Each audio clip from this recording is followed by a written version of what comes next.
আমাদের অ্যাপ্লিকেশনে বা এই প্রজেক্টের মধ্যে যদি আমরা ফায়ারবেসটা অ্যাড করি, এক্ষেত্রে দুইটা অপশান আছে। আমরা ম্যানুয়ালি ফায়ারবেসটাকে অ্যাড করতে পারবো। আপনারা লার্নিং অ্যাপ্রোচে ফায়ারবেস যে সেকশনটা আছে সেখানে হয়তো দেখেছেন যে আগে আমি ম্যানুয়ালি ফায়ারবেসটা অ্যাড করেছিলাম, অ্যান্ড্রয়েডের ক্ষেত্রে, আইওএসের ক্ষেত্রে, ওয়েবের ক্ষেত্রে। আরেকটা অপশান আছে, সেটা হচ্ছে ফায়ারবেস সিএলআই। সিএলআই হচ্ছে কমান্ড লাইন ইন্টারফেস। সিএলআই দিয়ে আমরা খুব সহজেই শর্টকাটে জাস্ট কয়েকটা কমান্ড লিখে আমরা আমাদের প্রজেক্টে ফায়ারবেসটা অ্যাড করে ফেলবো। সো এই ক্ষেত্রে আমরা এই ভিডিওটাতে বা এই প্রজেক্টে আমরা সিএলআই ব্যবহার করতেছি, যেহেতু আগে আমি ম্যানুয়ালিটা দেখিয়েছি।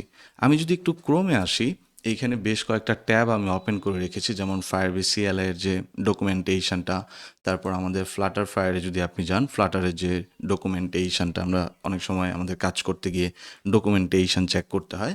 তো এইখানে গেটিং স্টার্টেডের পর, ওভারভিউয়ের পরে আপনারা সিএলআই পাবেন। তো এই সিএলআই এর মধ্যে আপনি যদি এই ডকুমেন্টেশন এই ট্যাবটা যদি ওপেন করেন, তাহলে এক্স্যাক্টলি এই সেম লিঙ্কটা দেখতে পারবেন। তো এইখানে আসলে আমাদেরকে বলে দিছে যে তুমি যদি সিএলআই ব্যবহার করতে চাও, অর্থাৎ কমান্ড লাইন ইন্টারফেস ব্যবহার করে কিভাবে তুমি তোমার প্রজেক্টে ফায়ারবেসটাকে অ্যাড করতে পারো। সো এক্ষেত্রে আমাদের উইন্ডোজের ক্ষেত্রে অ্যাপ্রোচটা একরকম, আবার হচ্ছে যারা ম্যাক বা লিনাক্স ইউজার তাদের ক্ষেত্রে একটু অন্যরকম। সো আমরা একটু পুরো ব্যাপারটা ফার্স্টে দেখি। আমরা এই ইউআরএলটা যদি একটু চেক করি, আমি ডেসক্রিপশানে দিয়ে দিব ম্যাটেরিয়ালসের এখানে। সো আপনারা লিঙ্কটা চেক করতে পারবেন, অথবা আপনি এখান থেকে ডকুমেন্টেশন এই লিঙ্কটাকে নিউ একটা ট্যাবে ওপেন করতে পারেন, অথবা ক্লিক করলেই এই লিঙ্কটা চলে আসবে। তো আমি একটু স্ক্রোল ডাউন করি। এই যে আমরা এখানে দেখতে পারতেছি আমাদেরকে বলতেছে set up or update the CLI, তো ইনস্টল দ্য ফায়ারবেস সিএলআই। তো উইন্ডোজের ক্ষেত্রে আমাদের এখানে অ্যাপ্রোচটা দেওয়া আছে, ম্যাক ওএস লিনাক্সের ক্ষেত্রে দেওয়া আছে। তো আমি তো রাইট নাও ম্যাকবুক ইউজ করতেছি, ম্যাকবুক ইয়ার 2020টা।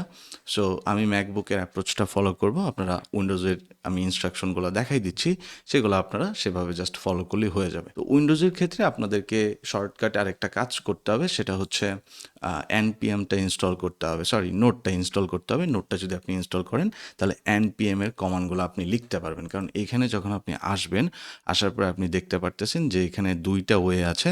যেমন আমাদেরকে রেকমেন্ড করতেছে যারা নতুন ডেভেলপার, যে নিউ ডেভেলপার্সদের জন্য এই অ্যাপ্রোচটা আমাদেরকে ফলো করতে বলতেছে, অথবা আমরা যদি চাই নোট জেএস দিয়ে আমরা এটা করতে পারবো। সো নোট জেএস দিয়ে আই থিঙ্ক আপনাদের জন্য আরও বেশি ইজিয়ার হবে, কারণ জাস্ট কয়েকটা কমান্ড লিখবেন এবং এইখানে আপনি দুইটা ট্যাবই পেয়ে যাচ্ছেন কীভাবে আপনাকে করতে হবে, যে ডাউনলোড করতে পারবেন আপনি এখান থেকে, তারপর এই স্টেপগুলো ফলো করলেই হয়ে যাবে। আর এনপিএম এর ক্ষেত্রে এই যে আপনাকে ফার্স্টে কী করতে হবে, ফায়ারবেস টুলস এটা ইনস্টল করতে হবে, এবং এই কমান্ডটা যখনই আপনি টার্মিনালে গিয়ে লিখবেন, সাথে সাথে কিন্তু আপনাকে একটা অ্যারোর দিবে যে npm this command not found, এই টাইপের কিছু একটা। কারণ হচ্ছে যে আপনি যতক্ষণ না আপনার মেশিনে এনপিএমটাকে ইনস্টল করবেন, ততক্ষণ পর্যন্ত কিন্তু এনপিএম এর কোনো কমান্ড আপনি ব্যবহার করতে পারছেন না।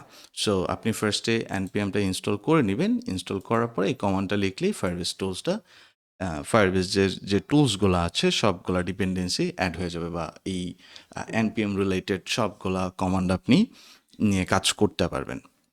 সো আমি যেহেতু ম্যাক ইউজ করতেছি, ম্যাক আর লিনাক্সের ক্ষেত্রে এক্ষেত্রে তিনটা অ্যাপ্রোচ আছে। এক্ষেত্রেও আমরা এনপিএম দিয়ে ইনস্টল করতে পারবো, অথবা O2 ইনস্টল স্ক্রিপ্ট এই ট্যাবটার মধ্যে যদি আমরা ক্লিক করি, এখানে আমাদেরকে ফার্স্টে বলতেছে যে এই ইউআরএলটা বা এই কমান্ডটা ফার্স্টে তুমি কপি করো, কপি করার পরে টার্মিনালে গিয়ে এটা পেস্ট করো। তো এক্ষেত্রে এটা অটোমেটিক্যালি আমাদেরকে সব কিছু সেট আপ করে দিবে, এবং এইখানে বলে দিচ্ছে যে আমরা যারা নতুন ডেভেলপার তারা যেন আমরা এইগুলো আমাদেরকে রেকমেন্ড করা হচ্ছে, অথবা সিআইসিডির ক্ষেত্রে। সো আবার অনেকে যারা নোট জেএসের সাথে ফ্যামিলিয়ার না, তারাও চাইলে কিন্তু এই ওয়েতে কাজটা করতে পারেন। সো ডেফিনেটলি আপনার ম্যাক অথবা লিনাক্স ছাড়া কিন্তু এই কমান্ডটা কাজ করবে না। তো আমি জাস্ট এটাকে কপি করতেছি, কপি করে চলে আসবো। এই যে আমাদের টার্মিনাল ওপেন করলাম, এখান থেকে আপনি একটা নতুন টার্মিনাল ক্রিয়েট করতে পারেন। তো এই হচ্ছে আমাদের প্রজেক্টটা, এই ই কমার্স এই ডাইরেক্টরিতে আমরা আছি, এবং এইখানে এসে জাস্ট আমি পেস্ট করে দিব। তো পেস্ট করার পরে আমাকে এখানে পাসওয়ার্ডটা দিতে হবে, অ্যান্ড দেন এটা কিছুটা সময় নেবে সব কিছুকে কনফিগার করতে। সো সব কিছু ডান আমার, কারণ আমি আসলে ইনস্টল করে রেখেছিলাম। সো এখন আমি যেটা করতে পারি, আমাদেরকে আবার যদি আমরা এই জায়গাটায় চলে আসি, সিএলআই এই ইউআরএলটা যদি আমরা একটু চেক করি, বা FlutterFire যদি চলে আসি, এখানে আমাদেরকে আরও কিছু কাজ করতে হবে। এই ব্যাপারটাতে আপনারা এখানে দেখতে পারবেন, এখানেও কিছু স্টেপ ফলো করলে এভাবে আপনি কাজটা করতে পারবেন।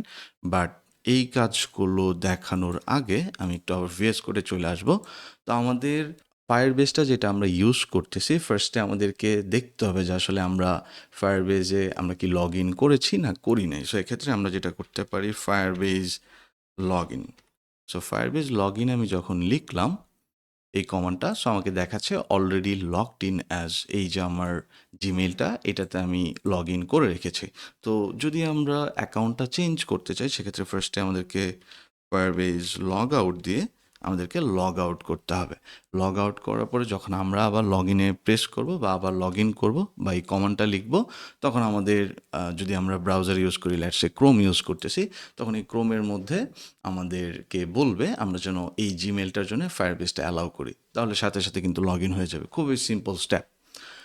তো এতটুকু কাজ যদি হয়ে যায় এবং আমি এই জিমেলটাতেই কাজ করতে চাচ্ছি, যেহেতু সবগুলা প্রজেক্ট এই ফায়ারবেজের এই জিমেলটা দিয়েই করা হয়েছে। সো আমি যদি আরেকবার দেখাই, এই যে ফায়ারবেস কনসোলে আপনাদের আগের যে প্রজেক্টগুলো ছিল সব কিছু এখানেই আছে। তো যার জন্য আমি এইটাই ইউজ করতেছি এবং এখান থেকে আমাদের নতুন প্রজেক্ট আসলে ক্রিয়েট করার দরকার নাই, যেহেতু আমরা সিএলআই ইউজ করতেছি, আমরা অটোমেটিক্যালি প্রজেক্টটা ক্রিয়েট করব। তো এই কাজটা করার পরে, মানে অ্যাকাউন্টে লগ ইন করার পরে আমরা এখান থেকে লগ ইনটা আগে করে নিব। লগ ইনটা করার পরে আমরা এখানে চলে আসতে পারি। চলে আসার পরে ওই যে এখানে বেশ কিছু স্টেপ, এখানে সব কিছু কিন্তু বলাই আছে। আপনারা যদি একটু পড়েন ডকুমেন্টেশনটা তাহলে বুঝতে পারবেন। আমি যে কথাগুলো বলেছি এতক্ষণ এইগুলাই আপনি এখানে পাবেন। সো আমরা সিম্পলি যে কাজটা করব, আমাদের এই কমান্ডটা দরকার, FlutterFire কনফিগার। সো আমরা জাস্ট এখান থেকে এটা কপি করব, কপি করে চলে আসবো এখানে, অ্যান্ড দেন আমরা পেস্ট করে এন্টার হিট করব।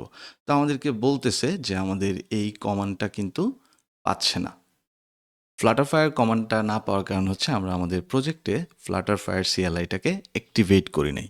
তো এটা অ্যাক্টিভেট করার জন্য আমরা আবার ক্রমে চলে আসি, যে FlutterFire যে ডকুমেন্টেশনটা এখান থেকে সিম্পলি আমরা কপি করব, কপি করে এই কমান্ডটা জাস্ট এখানে পেস্ট করে দেব। সো এই যে পেস্ট করলাম, পেস্ট করার পরে এটা অ্যাক্টিভেট হবে। অ্যাক্টিভেট হওয়ার পরে যে আমাকে বলতেছে এই পার্টটা এক্সপোর্ট করতেছে, আমি এটাকে এক্সপোর্ট করতে পারি। এক্সপোর্ট করার পরে আমরা বলবো FlutterFire কনফিগার, দেন এন্টারে হিট করব। তারপরে আমরা যদি কনসোলটাকে একটু বড় করি তাহলে হয়তো একটু ভালো করে দেখতে পারবো এখানে। তো এই যে দেখেন, এখন এই যে আমার জিমেইলটা যেটা লার্নিং অ্যাপ্রোচের, আমরা একটু আগে লগ ইন করার সময় যেটা দেখেছিলাম, এখানে আমাদের যতগুলা প্রজেক্ট আছে এই সবগুলা প্রজেক্টের লিস্ট কিন্তু এখানে চলে আসছে। তো আমরা যেহেতু একটা নতুন প্রজেক্ট ক্রিয়েট করতে চাচ্ছি, আমরা আমাদের যে কিবোর্ডটা আছে অ্যারো বটমের দিকে, সেটাতে আমরা প্রেস করে করে নিচে চলে আসবো একবারে, অ্যান্ড দেন আমাদেরকে বলতেছে create a new project. So আমরা এখানে এন্টার হিট করব। তো আমাকে প্রজেক্টের একটা নাম দিতে হবে, এখানে একটা এক্সাম্পল দেওয়া আছে তাই না। এবং আমরা যদি নামটা যদি এরকম হয় যে 6টা অ্যালফাবেটের থেকে যদি কম হয় সেক্ষেত্রে কিন্তু আমরা একটা অ্যারোর পাবো। সো আমাদের প্রজেক্টের নাম আমরা দিতে পারি ই কমার্স, দিতে পারি ই কমার্স, অ্যান্ড দেন এন্টারে হিট করব। সো এন্টারে হিট করার পরে এটা প্রসেস হতে থাকবে, একটা নতুন প্রজেক্ট ক্রিয়েট করা শুরু করবে এবং আমাদেরকে এই যে একটা অ্যারোর দিয়েছে এই জায়গাটার মধ্যে, সি। সো এই অ্যারোটা যদি আমরা একটু লক্ষ্য করি, এই যে এখান থেকে আমরা পেয়ে যাব ফায়ারবেস ডিবাগ ডট লগ, এবং এইখানে আসলে আমাদের অ্যারোটা কেন দিছে সেইটা আমরা একটু দেখতে পারবো। সো এই যে দেখেন আমাদেরকে বলতেছে fail to create project because there is already a project with ID e commerce. So এই নামে আমি আসলে একটা প্রজেক্ট ক্রিয়েট করছি, যার জন্যে এই নামে আমি প্রজেক্টটা ক্রিয়েট করতে পারবো না। এখন আমি যদি আসলে এখানে একটু রিফ্রেশ দিই, আমাদেরকে আসলে একটু চেক করতে হবে যে আমরা এই নামে কোনো প্রজেক্ট ক্রিয়েট করেছি কিনা। আমি কিছুক্ষণ আগে একটা প্রজেক্ট ক্রিয়েট করেছিলাম, অ্যান্ড দেন আমি সেই প্রজেক্টটাকে ডিলিট করি। সো আমরা আবার ট্রাই করি। এখন আমরা ইউনিক একটা নাম দিয়ে আমাদের প্রজেক্টটা ক্রিয়েট করতে পারি। সেক্ষেত্রে ফার্স্টে আমাদেরকে FlutterFire কনফিগার করতে হবে, দেন আমরা ক্রিয়েট করার অপশানটা পাবো। সো এই যে আমরা নতুন একটা প্রজেক্ট এখান থেকে ক্রিয়েট করতে পারি, অথবা আমরা চাইলে আমাদের এখানে এসে আমরা প্রজেক্টটা ক্রিয়েট করে দেন এখান থেকে সিলেক্ট করতে পারি। দুইটা অপশানই আছে, সো আপনি যেভাবে ইউজ করতে চান সেভাবেই করতে পারেন। সো আমরা একটা প্রজেক্ট ক্রিয়েট করতেছি, এখানে আমরা এন্টারে হিট করব, দেন আমরা বলতে পারি ফ্লাটার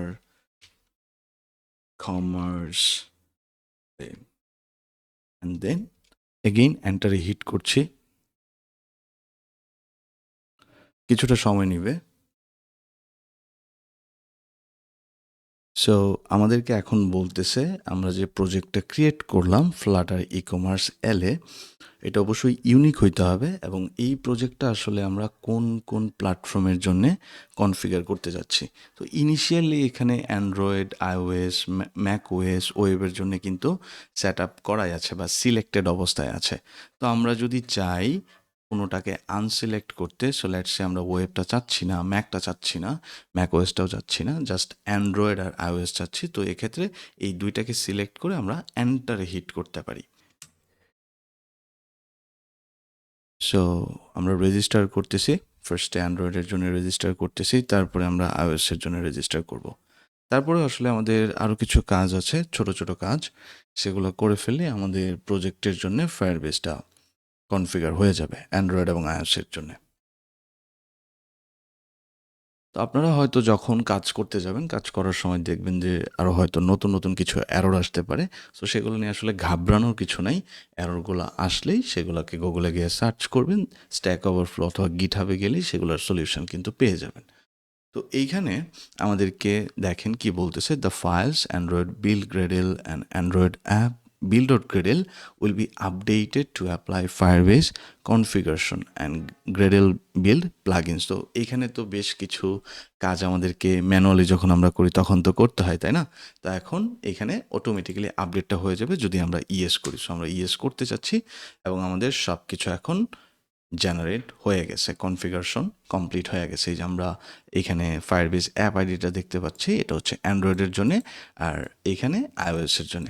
আরেকটা ব্যাপার আমরা এখানে দেখতে পারবো, এই যে ফায়ারবেস অপশনস, আমরা যদি একটু এভাবে লক্ষ্য করি, Firebase underscore options dot dart, এইখানে আমরা দেখতে পারতেছি যে একটা ফাইল অটোমেটিক্যালি কিন্তু জেনারেট হয়েছে। এটা কিন্তু আমরা জেনারেট করি নাই। আপনি যদি একটু ভালো করে লক্ষ্য করেন দেখতে পারবেন অটোমেটিক্যালি জেনারেট হয়েছে এবং বেশ কিছু এরর আমরা দেখতে পারতেছি।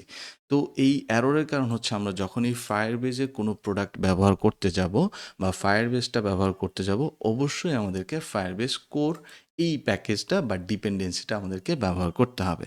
সো এই কাজটা আমরা কিভাবে করতে পারি, এই যে ফায়ারবেস কোর, এই ফায়ারবেস কোরটা ইনস্টলিং ট্যাবে গিয়ে আমরা এখান থেকে এভাবে কপি করতে পারি, অথবা এই যে আমাদের কমান্ডটা আছে এটাকে সিম্পলি কপি করে আমাদের টার্মিনালে এসে এভাবে পেস্ট করে এন্টারে হিট করব, তাহলে ফায়ারবেস কোরটা অ্যাড হয়ে যাবে। এবং ফায়ারবেস কোডটা অ্যাড হওয়ার পরে আপনি দেখেন আমাদের এররগুলো কিন্তু সব চলে গেছে। এই যে এখানে কিন্তু আর এখন কোনো এরর নাই। এই ফাইলটা যদি আমরা একটু চেক করি, এখানে আমরা দেখতে পারবো যে ওয়েবের ক্ষেত্রে আমাদেরকে বলতেছে আনসাপোর্টেড এরর, ওয়েবের ক্ষেত্রে আমরা কনফিগার করি নাই। তারপর এখানে সুইচ স্টেটমেন্টের মধ্যে টার্গেট প্ল্যাটফর্ম ডট অ্যান্ড্রয়েডের ক্ষেত্রে রিটার্ন করতেছে অ্যান্ড্রয়েড, আইওএসের ক্ষেত্রে আইওএসটাকে রিটার্ন করতেছে, ম্যাক ওএসের ক্ষেত্রে যেহেতু আমরা কনফিগার করি নাই তো সেক্ষেত্রে আনসাপোর্টেড এরর। সো আমরা আবার উইন্ডোজের ক্ষেত্রেও করি নাই, লিনাক্সের ক্ষেত্রেও করি নাই এবং ডিফল্টভাবেও আনসাপোর্টেড। সো আমরা যদি একটু স্ক্রোল ডাউন করি, এখানে আমরা অ্যান্ড্রয়েডের জন্য সব কিছু পেয়ে যাব, এপিআই কি, অ্যাপ আইডি, তারপর হচ্ছে messaging centre ID, project ID, store bucket. একইভাবে আইওএসের জন্যও কিন্তু সব কিছু পেয়ে যাচ্ছি। ঠিক আছে? তা আমাদের মোটামুটি যে কাজগুলো আসলে আমাদের এইগুলা কিন্তু ম্যানুয়ালি করতে হইতো, এখন ফায়ারবেস সিএলআই দিয়ে এইভাবে আমরা অটোমেটিক্যালি করে ফেলতে পারবো। তাহলে আমাদের এক্সট্রা কিন্তু আর এখন কোনো কষ্ট করতে হচ্ছে না। তারপরে আমাদের যে কাজটা করতে হবে, আমরা যদি আবার একটু FlutterFire যাই, FlutterFire এসে এখানে যদি আমরা আবার একটু স্ক্রোল ডাউন করি, স্ক্রোল ডাউন করলেই যে আমরা দেখতে পারবো যে আমাদের ফায়ারবেস ডট ইনিশিয়াল অ্যাপ এটাকে কনফিগার করতে হবে, আদারওয়াইজ আমরা অ্যাপ্লিকেশনটাকে রান করতে পারবো না এবং সে তো ফায়ারবেসের কোনো কিছুই পাবে না, তাই না? তো এই মেইন ফাংশনটা বা টপ লেভেল ফাংশনটাকে আমরা অ্যাসিনক্রোনাস করলাম, করার পরে এখান থেকে আমরা ফায়ারবেস কোডটাকে ইম্পোর্ট করে দিব এবং ডিফল্ট ফায়ারবেস অপশান এটা হচ্ছে আমাদের এই ক্লাসটা, এই যে এখানে ডিফল্ট ফায়ারবেস অপশনস। সো এটাকেও আমাদের ইম্পোর্ট করতে হবে। তো ইম্পোর্ট করে ফেলে সব ঝামেলা শেষ, আমাদের সব কিছু মোটামুটি রেডি আছে এখন। সো আমি এখানে ক্লিয়ার করতেছি, ক্লিয়ার করে আমরা এখন যে কাজটা করতে পারি একদম স্ক্র্যাচ থেকে অ্যাপ্লিকেশনটাকে রান দিতে পারি। তো এইখানে আমি আরও কিছু কথা আবারও বলে নিচ্ছি যে আপনি যখন করতে যাবেন দেখবেন যে হয়তো এমন একটা অ্যারর পেয়েছেন সেটা হয়তো আমি এখন পাই নাই, বা আমি যদি অ্যাররটা সেটা পেতাম আমি হয়তো সেটা বলে দিতাম বা সেটার সলিউশন বলে দিতাম। তো যখনই আপনি কোনো একটা অ্যারর পাবেন, অ্যাররটা ফার্স্টে গিয়ে স্ট্যাক ওভারফ্লোতে অথবা গুগলে গিয়ে সার্চ করবেন। সার্চ করলে আপনি দেখতে পারবেন যে অনেক সলিউশন চলে আসছে। তো এভাবে করলে আসলে আপনার শেখাটাও, আপনি সেলফ লার্নিংটাও বাড়বে, আপনার কনফিডেন্সটাও বাড়বে, বা হচ্ছে যে আমরা তো অবশ্যই আছি, আমাদের যখন দরকার পড়বে আমরা অবশ্যই আছি, আপনি প্রাইভেট গ্রুপটাতে পোস্ট করতে পারবেন। বাট এই প্রবলেমগুলো না তো ছোট ছোট প্রবলেম, এগুলো সলিউশন অ্যাভেইলেবল। সো আপনি যদি একটু ঘাটাঘাটি করেন আপনি দেখবেন সলিউশন হয়ে গেছে, বা প্রবলেমে যেটা পড়ছেন সেটা সলভ হয়ে গেছে।